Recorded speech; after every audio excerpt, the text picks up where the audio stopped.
Hello guys, some good news from Soledar. As you may know, a couple of days ago Russia launched their new attack in the Donetsk region. After several weeks of intense fighting on approaches to the city Bakhmut and 1,000 dead soldiers, Russian generals finally changed their tactic and focused on capturing a smaller city to the north from Bakhmut. Russia gained initial success in Soledar and was able to capture half of the city in a couple of days. Let me show you how it looked on a map.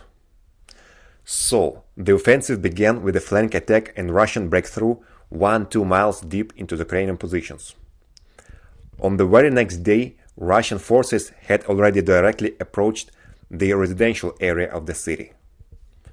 After another 24 hours, half of Soledar was under enemy's control.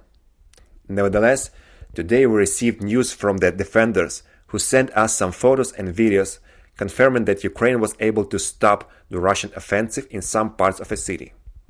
To be more clear, Ukrainian soldiers kicked Russians off the salt mine. Let me read you a message from a soldier who is serving at 46th Separate Amphibious Assault Brigade and defending Soledar right now. Russian artillery is firing, not always accurately, but they do not spare shells. It works without stopping, grind everything. Mostly injuries from shelling, but we are trying to minimize the number of wounded soldiers. If the mobilized Russians were not taught in training, they learn here, or they come home killed. Literally a week ago, artillery was not so dense. Compared to 6 months ago, Russia has become wiser. Be careful. First they shoot with artillery, then a lot of infantry. In the forest belt they shoot with MLRs. In the houses they work with the barrel. If there are buildings, then again first artillery, then infantry. Something needs to be done with the artillery.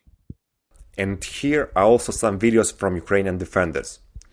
On the first one, the Ukrainian military stands near the sign with the name of the salt production plant, which I just talked about. Україна. Тут стоять наші десантники, мужно тримаються, тому слава Україні. On a second one, you may see the intense fighting close to the city center.